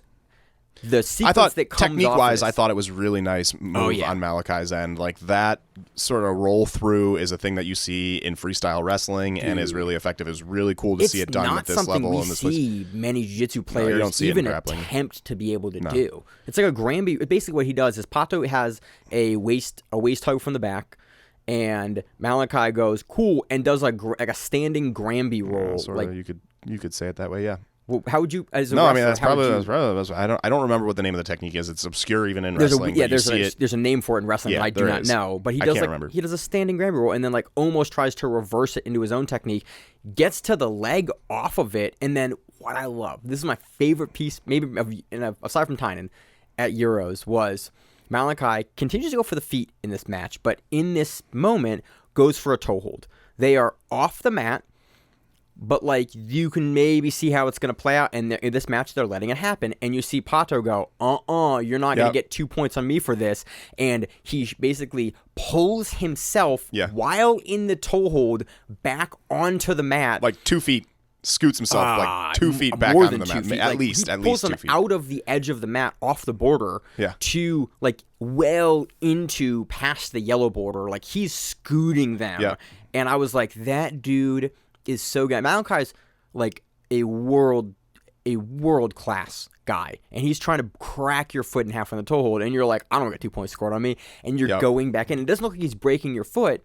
He's getting back onto the mat, and I was like, that is a level of awareness of your mat space and the rule set that is astonishing. To be fair, I don't think Malachi really had much on that toe hold. I think he had the control of the foot, and it was going to be hard to release control of the foot, but he had no way of controlling Pato's hips that would allow him to put significant pressure into the toe hold. There was no counter pressure from hip control. And so I think Pato was actually fine, and his face looked like he was perfectly fine. He looked like he was big chilling. And so, but still, like in that moment, tactically very smart though. Yeah. Unfortunately, he gets 2 points scored against him anyway because Malachi ends up on top in this sequence off this takedown that Pato initiated. And so once they get back closer to the mat, Malachi lets go of the toe hold and then turns back in, settles on top enough to get his 2 points for the. Then they reset the takedown. And but it was a really great sequence. And then there's later in the match there's a double pull that was. This double pull is. I don't think this is I don't think it was a double pull at all. It wasn't a double pull at all. There's a double pull. Malachi just predicted Pato's pull. Yeah. And shot. It's not a double pull. But he does the leg touch thing for the shot here. He doesn't actually make his own shot and forward pressure. But he predicts Pato's pull in a way that allows him to take a shot. It wasn't a double pull. I didn't mean double pull. I mean like Pato pulls and Malachi predicts, takes a shot, ends up on top. Yeah. 2 points.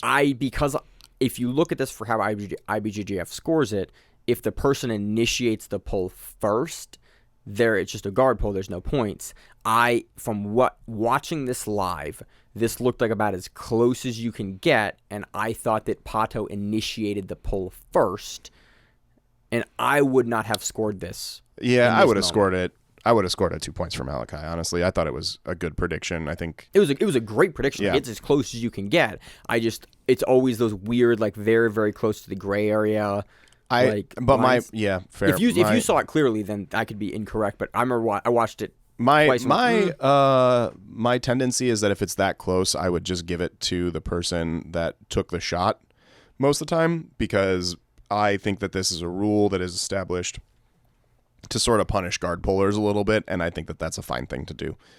Yeah, I agree. I'm not mad at it. I just want to highlight that we were playing for very small margins, and this match has a couple of them. And that margin actually comes into play because, not that I disagree with the points at all, either of the points that Malachi got. No.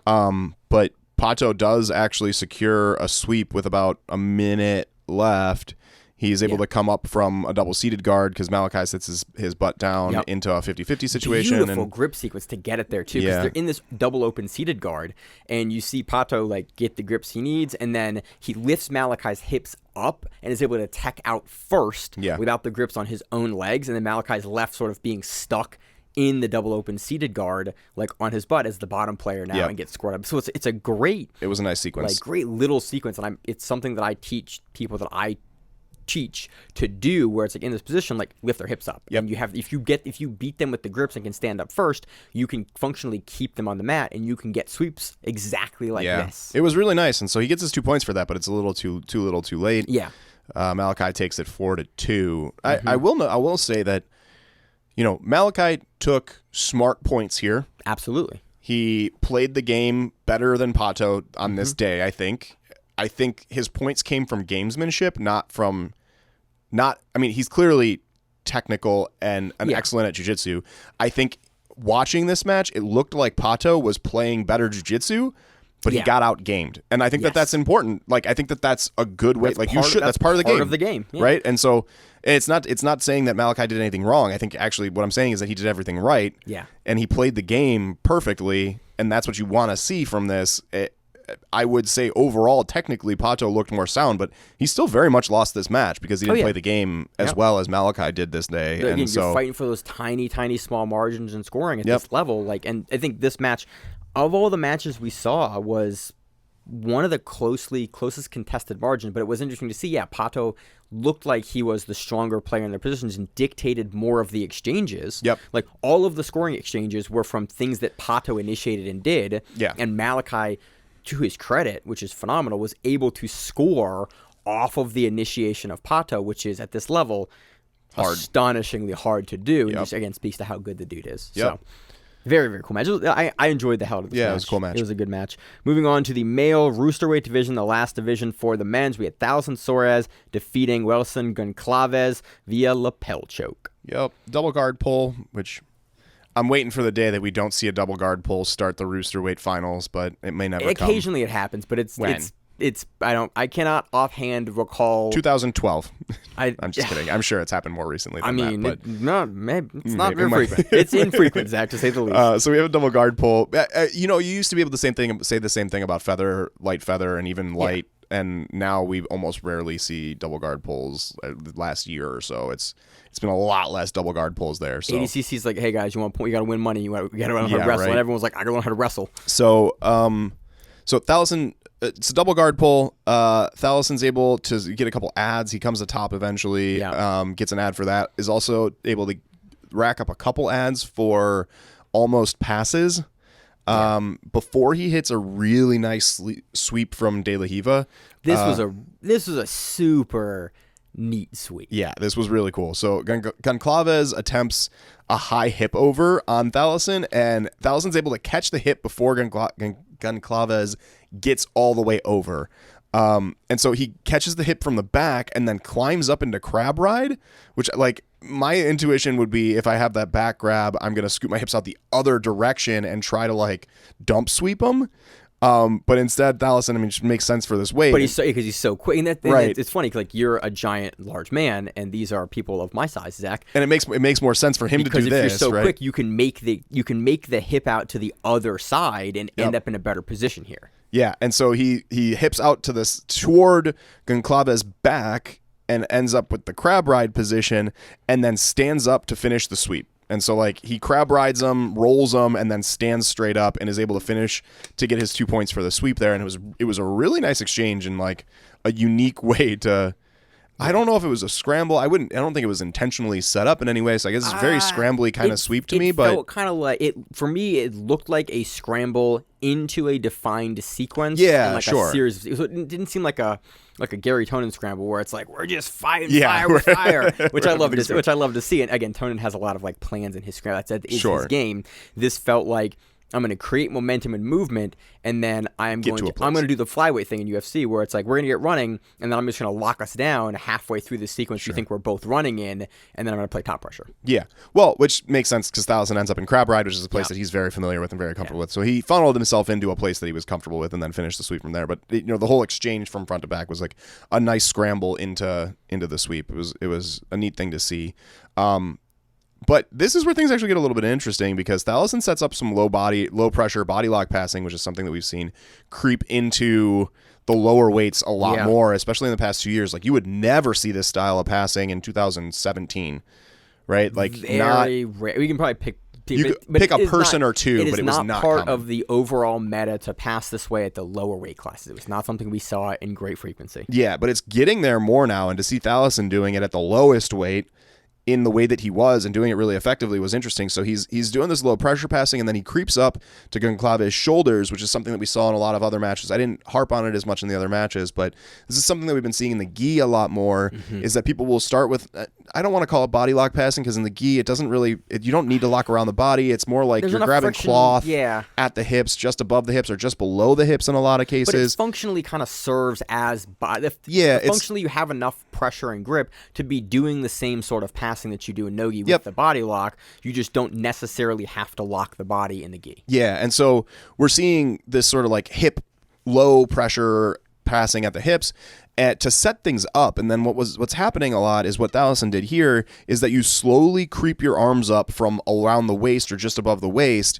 to up above the shoulders where you can get a crossface over the shoulder, maybe grab some lapel behind the back. We saw that a couple times this weekend. Yeah. Or for Ed Euros. And that's what Thaleson does here. He creeps himself up. He moves into this sort of high pressure passing situation where he has the crossface and then leg weaves himself out and ends up in side control in this particular case. It was a really nice progression of passing where you're controlling a person thoroughly with the low pressure pass in a way that allows you to creep up into your high pressure passing scenarios and leg weaves out in a very classic way. It was really nice to see, but he gets his points for that. He's able to dismount a couple times, rack up a ton of points, and then I don't have the whole points listed up here. I just have kind of my discussion. It's a lot. Finish, yeah.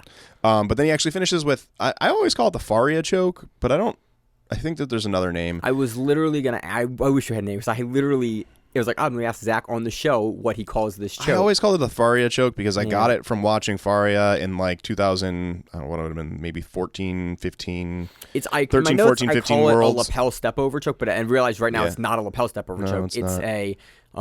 It's the choke where you take your own lapel over their neck and then reach across the back of their neck from the other side and then finish the choke that way. So you're choking them with your own lapel. This is like one topside lapel chokes I do. Yeah. Like, this is the only one I do. And I teach this like once or twice a year and everyone's like, oh, you know lapel chokes? I'm like, I know this one. I know some lapel chokes, yes. Yeah. It's like, but it's the only one I ever like am comfortably able to teach. Sure. You go to north-south on this, and then it basically takes the guy's head off because there's so much pressure with that rotary motion of the body and the lapel, and because you're pulling against your own lapel while it's in your own hand, you just guillotine that space off in the cutter of the choke. Yeah, and we saw Faria do this. This is a classic choke. Faria did it a bunch of times in his runs in Worlds, well, everywhere, but like in those years where he was winning Worlds and the Absolute at Worlds and stuff like that, he was using this choke a lot. Yeah. So it's cool to see it at the Roosterweight division. It's a functional choke. This is again partially the reason you can do it anywhere, but is because it's just such a choke that works at any person in the gym can usually do this choke against anyone else at the gym. And it's one of those very few techniques that like takes very little modification and kind of just universally, if you can get the lapel there, it just works. Yep. So Thaleson Suarez finishes out the Roosterweight division with a choke, and moving on to the women's divisions. Zach, I assume you want to remain in the same order that we have historically done. Start with Absolute. We have Gabby Pisana defeating Thalita Lima via triangle choke. Yeah, and what's important here is to point out that Thalita is a middleweight. Oh, she is, isn't she? Yep. That is middleweight. Yep, Thalita is a middleweight here, taking Gabby Pisana. And so, like, was evident. Thalita looked good. Oh, yeah. but also looked like she was smaller. Looked like a middleweight, right? And Gabby Pisana is super heavyweight. Right, and that's an ultra heavy. Well, no, I guess it's super heavy. Super Sorry heavy. for the language for females. They don't have ultra heavy, but yeah. So Thalita pulls guard. It's a really cool exchange around 8 minutes where Gabby looks for a flower sweep, but then misses and rolls back over her head. 8 minutes left in the match. Yeah, 8 minutes left in the match. Gabby looks for a flower sweep. Misses the flower sweep, I guess you could say, but it was intentional, and then rolls over her head, but hangs on to Thalita's leg on her way up. And then as she gets to her knees, Gabby gets to her knees and starts turning back in. Thalita rolls to turtle, and Gabby grabs the back body lock from this, and then Gabby works to the top turtle for a while, and she works the top turtle for a while and is able to secure the back points, and then roll forward for an armbar, misses the armbar, Thalita comes to top. So like it was a hell of an exchange from both of them, but Gabby looked very methodical in the things that was happening. And from an outside perspective, it's hard to tell some of these times if this was Gabby's game plan the whole time and that she wanted to do these things, or if Thalita was defending and Gabby was riffing off of Thalita's defenses. It looked like a little bit of both for this one. It seemed like Gabby was she was willing to work through a number of different positions here. She didn't seem hell-bent on just like, this is the thing I'm going to get to. She seemed like she looked like she was willing to impose. And it's like, hey, I'm a little bigger, I'm a little stronger, I'm gonna leverage that, and I'm gonna move you around until eventually I can kind of work into a position where I can get something, and it's sort of not given me, but I've worked myself into a position where I have forced a mistake or forced a reaction. And so instead of playing this like lockdown pressure game, I'm gonna sort of move you through, and eventually you're gonna end up in a place where I can capitalize. And that's sort of how the ending sequence happens. Yeah, it is. And so the ending sequence is Gabby's able to smash through and force Thalita to turn her back. So Gabby's on top, and is able. Thalita sets her up sort of a worm guard variant, and Gabby's able to smash through Thalita's worm guard variant after she gets back to top. Gabby attempts to stand Gabby attempts to stand and set the hooks. Sorry, I'm reading my notes, and they don't make any sense right now. At the end, there's basically a roll through, and Gabby sets up a triangle. Off the bottom. And then I thought, for me at least, how she kind of got there was like she still up a bunch of offense. She was up a bunch going in. And that's why this doesn't make any sense. I'm now remembering. So this was a weird scenario where Gabby starts to take the back, and instead of Thalita like turtling like a traditional turtle, she's sitting on her butt with her hips facing up. And Gabby is around her back with the back body lock there. So it's like a really weirdly unique position that you don't see that often, and that's kind of why my notes threw me off. But that was the position that they were in. And then Gabby attempts to stand and set the hooks in, but as Gabby stands to try to set the hooks in, Thalita turns back and tries to roll back in, and the awareness on this was incredible. Gabby's able to sneak her leg out from underneath while Thalita's trying to turn back into her, and then pops the triangle on as Thalita turns back into it. This is not something you see at absolute or at super heavyweight. This is something that you'll see in the lower weight classes when you force this kind of like seated turtle position as a scramble. I was shocked to see someone in an absolute final do this. Like to have like the speed and the timing to be able to throw through like this is impressive. Yeah, she locks up the triangle. She spends a little bit with sort of adjusting the triangle. Like she didn't tried a couple finishes. Yeah, she didn't really seem like she was willing to cut the angle super hard. Yeah. I'm not sure if it was a shoulder position or a leg position, and eventually goes for the arm. I was like, oh, that's going to be it. Doesn't get the arm, and then does what I know is like an old school judo finish. I always called it a teepee finish. Teepee finish. I know it is dojime. So this is the finish that you see. Okay, Danaher. But that's the word for, I think I always get it wrong. So basically it's illegal in judo because you do it with the body lock from the ribs and you reach under your own legs and then you crush it. It's a rib compression lock. And so it's funny because I learned it like that it's so funny because I learned it the judo way first. But she's in the triangle. Yeah, and she finished like that. But like every time I see this finish, I can only think of the judo thing because when I first started jiu-jitsu, I was like, let me learn everything that's illegal in other martial arts and try them. That's not illegal in jiu-jitsu. And that was like, I'm going to judo was the first thing I went into, and this was one of the first banned techniques. It was like a submission in judo that was allowed in jiu-jitsu, and I was like, oh, that's kind of neat.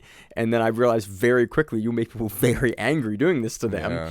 And but every time I see the finish, it always just reminds me of that stage of my development. It's a TP finish, like a dojime rib crush finish, but from the triangle because it makes the leg pressure really, really heavy at the neck, and you put your legs out straight to do it. Yeah. And so it's a very unique finish. She gets the finish, and it brought me down memory lane of learning illegal things in judo that you could do in jiu-jitsu. It's actually not a terrible idea. No, but that's why I'm not super dumb. And then I realized that I didn't know how to do anything in other martial arts or the martial art I was doing, and I'm like, I should probably just get a jiu-jitsu first before I learn the things I can't do that are just going to make people angry. As a guy that doesn't know anything. Again, you all learn somewhere. Gabby takes the absolute there. More talk of Gabby moving to super heavyweight because we have Gabby Pisana versus Claire France. Yeah. This was rear naked choke finish. Claire pulls, and she pulls kind of at distance from Gabby in a way that doesn't really allow her to set up, I think, the half guard that she was looking to set up, because Gabby just sort of immediately addresses the pull and sort of forces the pull at the wrong distance from Claire, and then is just sort of on Claire France. Then, man, it was Gabby.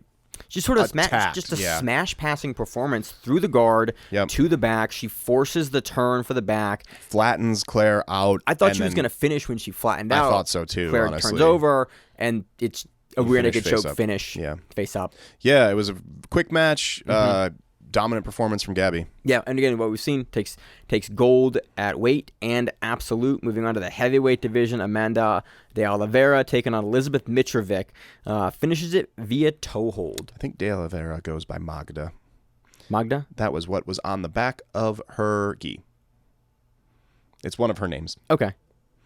So Mitrovic and Magda is what I'm going to call her, because that was what was on the back of her gi. So Mitrovic. I assume Mitrovic. Yeah. Mitrovic. Mitrovic pulls guard and is playing a really wide De La Hiva, which comes back into play later. Yep. And so, like, you see people do this every once in a while. Liz's legs are very, very long, and she tends to play a very, very rangy game. We've been watching her since, I think, Purple. Sure. Very, very rangy, long game like this. Yeah, and so she gets the De La Hiva, but then keeps the other leg really, really far and wide away, which can be really useful because you keep that leg free and prevent the other person from passing with it or attacking it.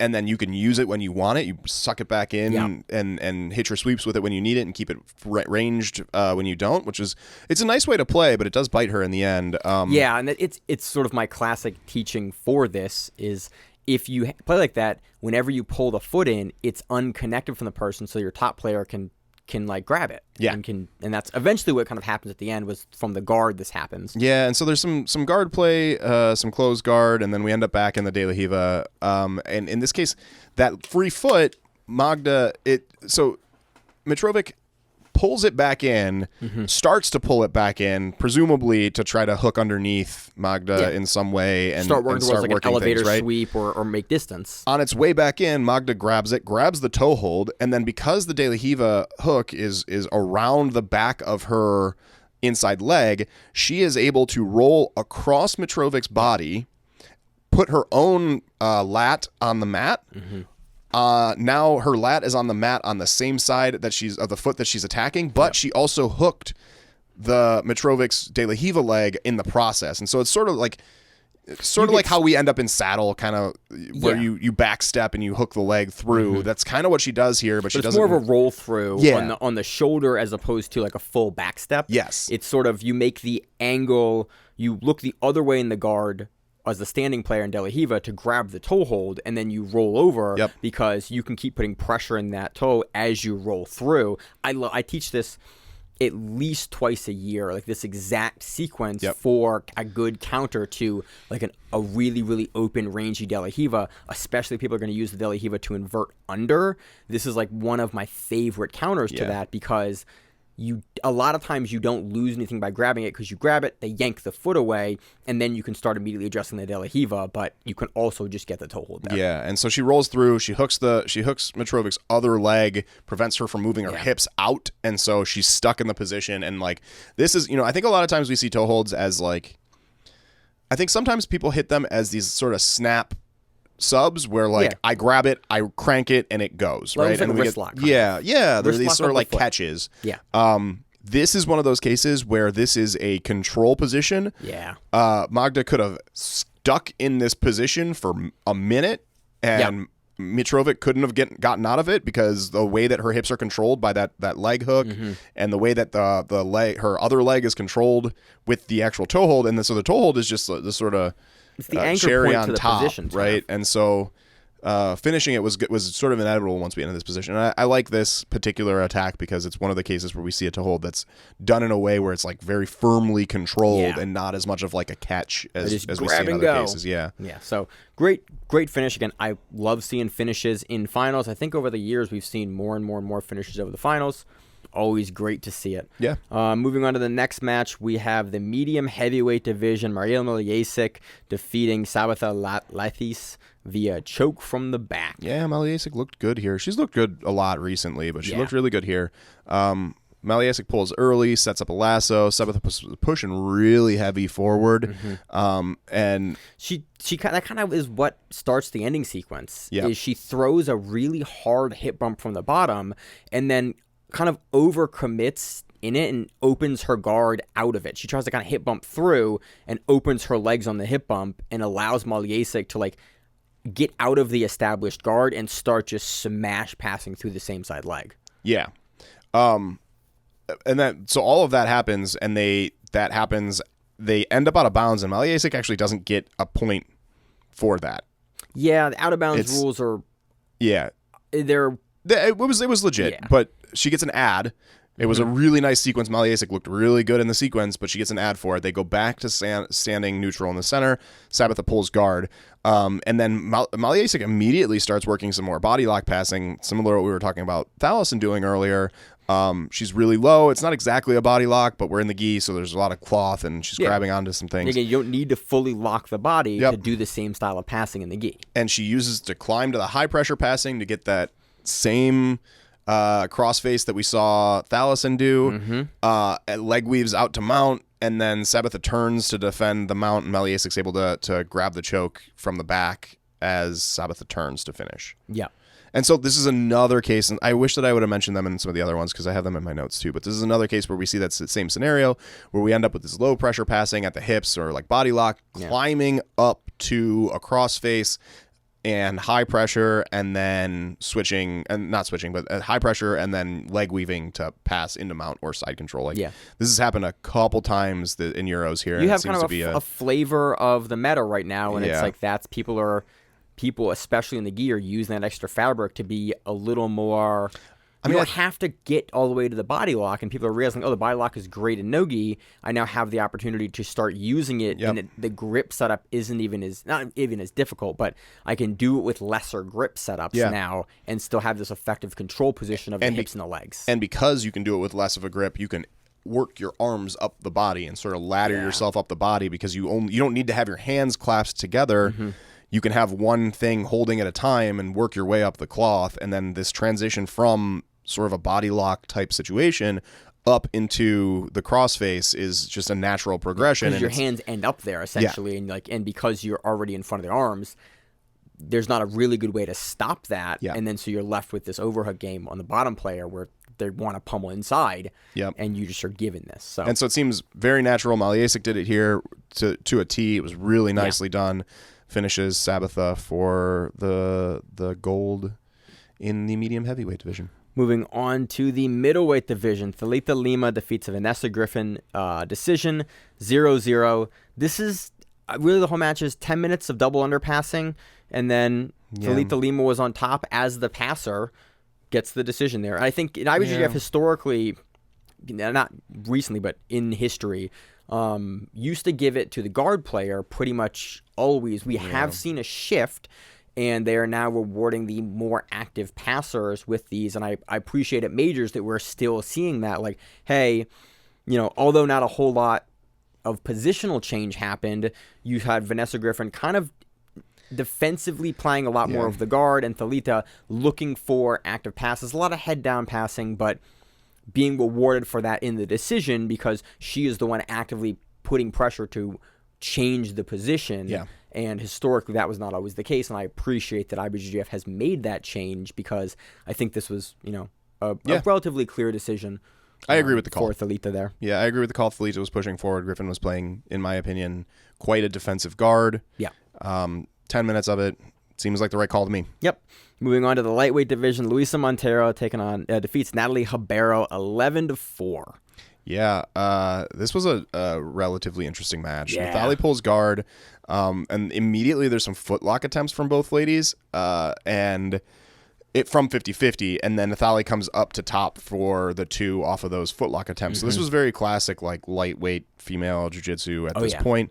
There's some seesaw 50-50 for a little while, which is, again, very classic lightweight. We're seeing it less in the men's divisions than we have historically. I think we're seeing it less in the female divisions, too, but it's just a slower change, at least here. Definitely. And that's actually where I was going with this, is that for the first 4 or 5 minutes, and I think I've been vocal about this on the show in the past. This is not my favorite type of jiu-jitsu to watch. And yes, it's partly because I'm a larger guy and I don't end up in these situations much, and I like to watch what things that I can do and can't do, but also I just think the seesawing thing is not the most exciting version of jiu-jitsu. And so plays. It's weird because it kind of plays to a specific meta that is a factor of the rule set. Because you can't attack the leg and the knee in certain ways, you get stuck in this weird position where you have options, but you're not allowed to take them. And as a result, you get this weird, very, very specific meta because you can't do things at the highest levels of the sport.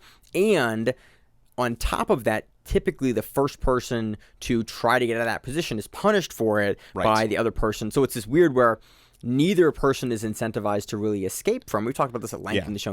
We saw this in the Anna Murisaki match. The first person to leave 50-50 loses unless you're Wagner Hosher and JT Torres. That's still pretty much the case for even top-level players. And so, I for those first 4 minutes of the match, I was kind of like, oh, man, this is going to be another one of these. And then with about 5 minutes left in the match, Luisa changes her strategy and comes up and really drives her knee pressure through Nathalie's chest. And I was impressed at the change of pacing, momentum of hey, we're gonna play an entirely different game now. I've got you halfway through the match too. You were in that game. We were doing that thing for 5 minutes, and then Luisa says, "Nah, I'm done with this shit." Stands up, drives her knee through Nathalie's chest, and starts pressuring forward. She, in the process of this, Nathalie has to let go and weave one of her take one of her own legs out of the 50-50 and then set up a guard. But while she does that, Luis is able to collect crossface, around the back, around Nathalie's back, grabs some gi, and then starts pressuring forward into this crossface. Leg weaves into mount. A bunch of smothering happens. And eventually, a couple minutes later, Nathalie's able to roll to top. Luisa plays some defensive guard, but Nathalie looked pretty tired at this point. She's got smothered for 2.5 minutes, but it was an interesting shift where we're playing one game, and normally once you get into that game, it's just a vicious cycle of we're going to play that game for the rest of the time. Maybe the last minute you'll have something happen, but a lot of times not really. Both guys kind of are willing to take the decision to wherever it goes. Yeah, or hope they're the last one to score somehow. Yes.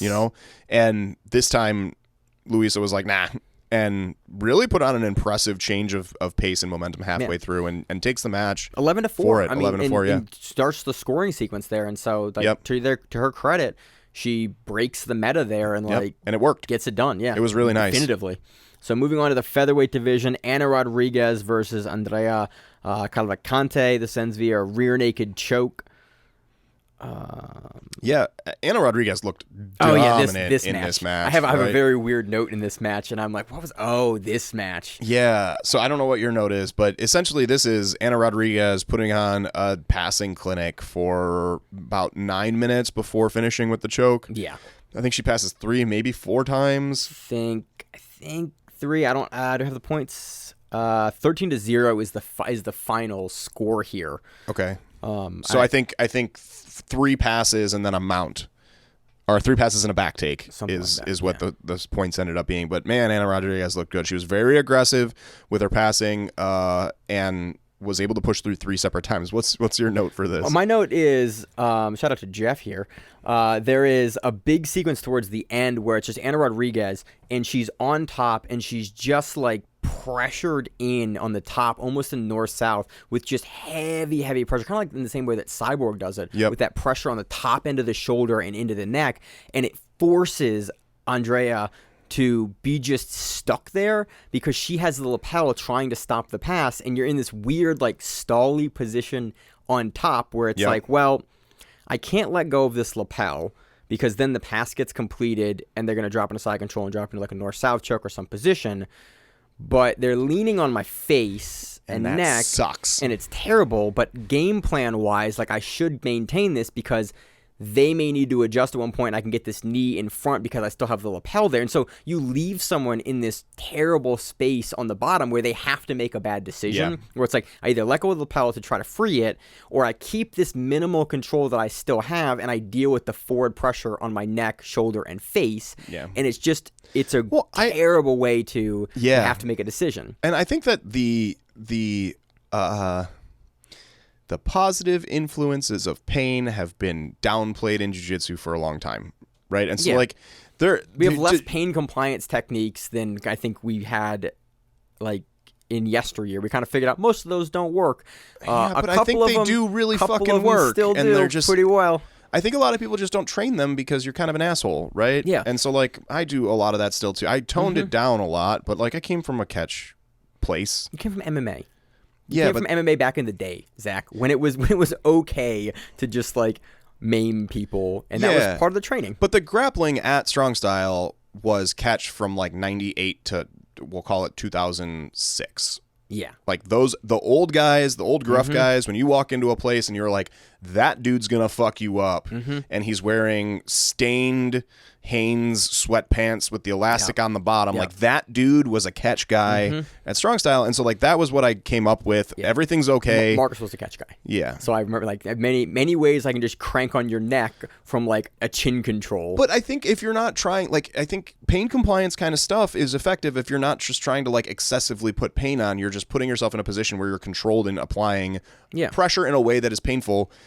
I think that's frowned upon in a lot of jiu-jitsu, right? Especially in the practice room, people get pissed off about it, and like, but it's not in a lot of like hobbyist rooms. I think at the higher levels in like the professional rooms. I don't know. Maybe a little less. I've been in some really high-end rooms and done some shit, and then had my like butthole ripped out from underneath me because people get super pissed off about it, and like. So I stopped doing that in like cross training rooms because I don't think people take kindly to it most of the time, right?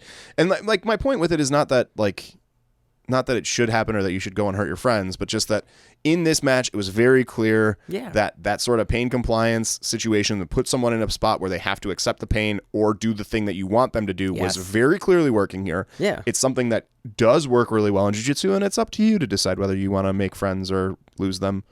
Yeah, do good jiu-jitsu. As much as I'm a super injured guy, like do good jiu-jitsu. It's like pressure on the face and neck is a very effective way to get someone to let go of a grip. I'll remember that you said that next time we roll. 130 pounds on me. Please do not do that to me. I will break again.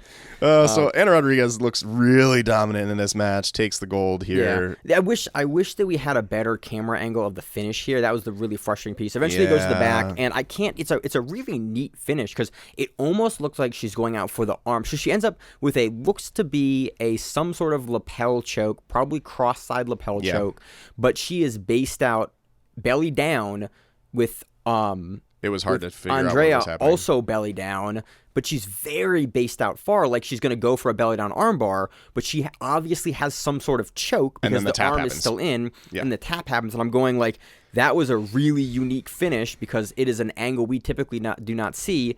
I have no idea what the finish is. I wish they had another camera angle that wasn't the feet. That was like something mat side and hopefully very, very low at the mat so I can see something of the grips.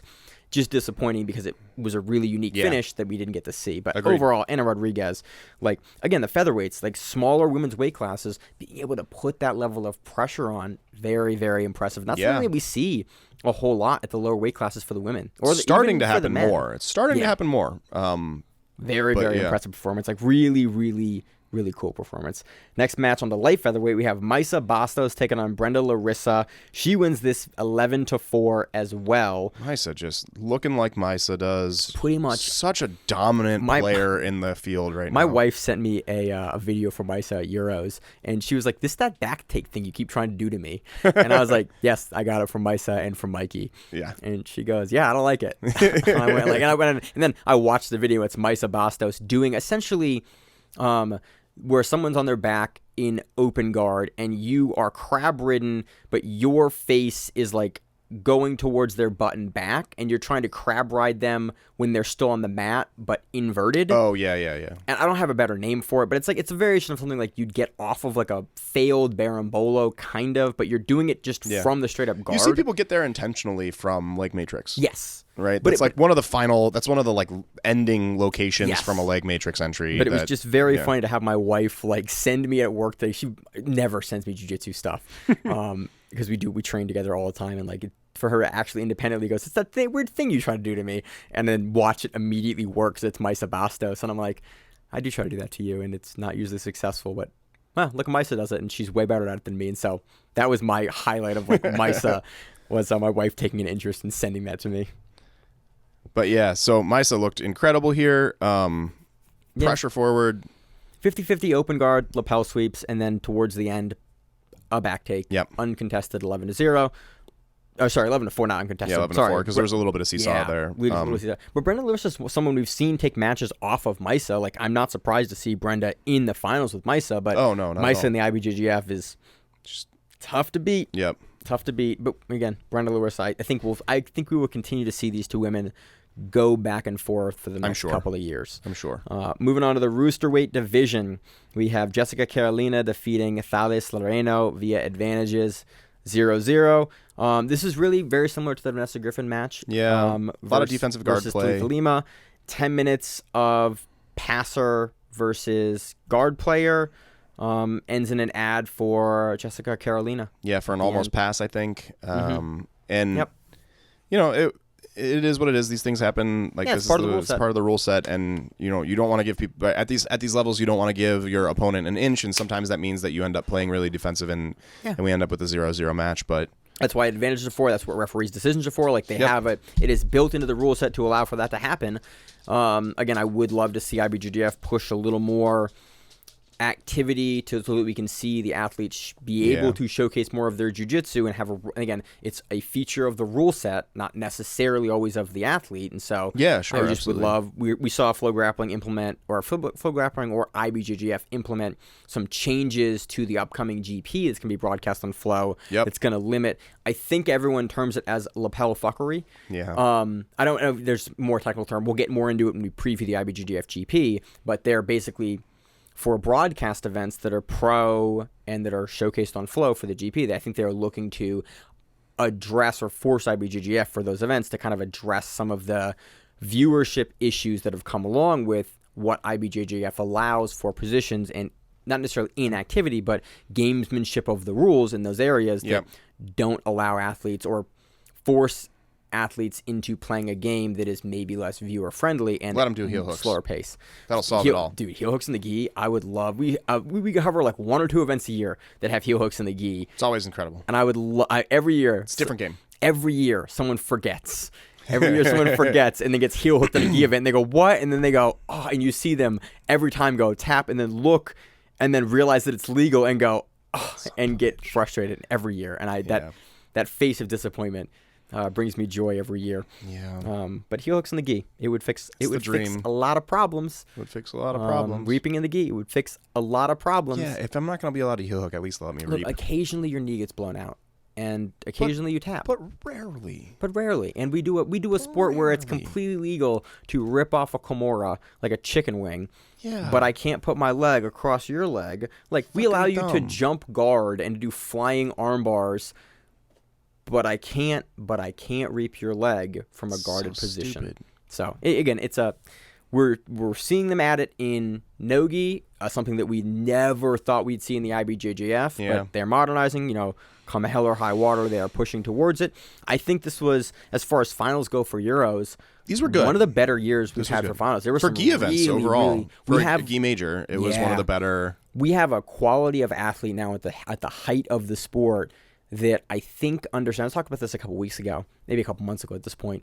I think the athletes realize that although you can win playing a stalling and slower game, if you win in impressive fashion, you're more likely to get the money. Yeah. And we see this happen in many other sports too. It's like impressive finishes, impressive performances get you notoriety, get you showcase, get you win, allow you to be a higher paid professional in the space. And we're seeing people in overall sports. I see it in esports a lot, in fighting games. You see people have to adjust their play style to maybe something that is less tactically advantageous, but is more entertaining and more exciting.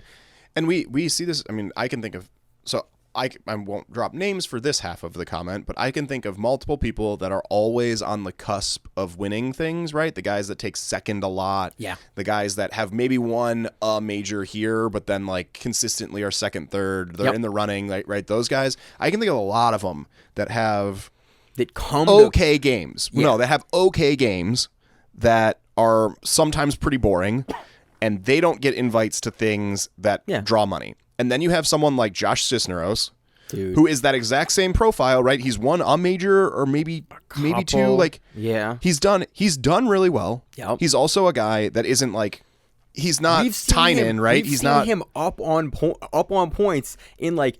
And going for the still finish going for in finishes. Places where it's like, bro, you got 30 seconds. Stall your ass off. I will not hold it against you. And he's like, nah, man, I'm going for it. And I'm like, I love you for it, that dog. guy plays a game that is exciting all the way through. Even winning or losing, that guy's game is exciting. And he's one of those guys that I think will take second and third more often than some other people that... Yeah.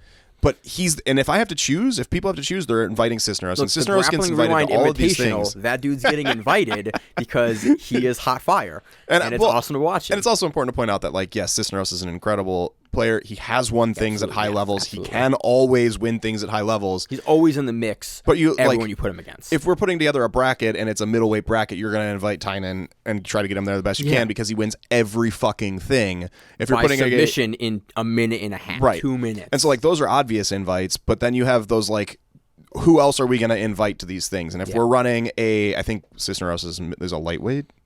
Maybe think lightweight or light featherweight. Yeah. So if I'm putting together a bracket for lightweight or featherweight or whatever, and I have a lot of people to choose from, one that wins fucking everything, I can invite Mikey, and he's just won everything forever. Yeah, I'll invite Mikey. But then I'm also going to fucking invite Cisneros because maybe he didn't win 3 worlds, but he's also the most fucking exciting dude at the weight class. I'm going to invite Tackett. I'm going to invite like Krikorian. I'm going to invite the guys that go out and bang and show for it. Yep. Like that's exciting. Krikorian is a great example. Yes. He's a perfect example because like, yeah, he won trials. He wins things regularly. Place at trials 3 separate times. But also that dude's lost in cases where we all were rooting for him and it didn't go to plan for him. Buchecha. Him versus Buchecha. Right. I've rooted so hard, I hope. Yeah, well.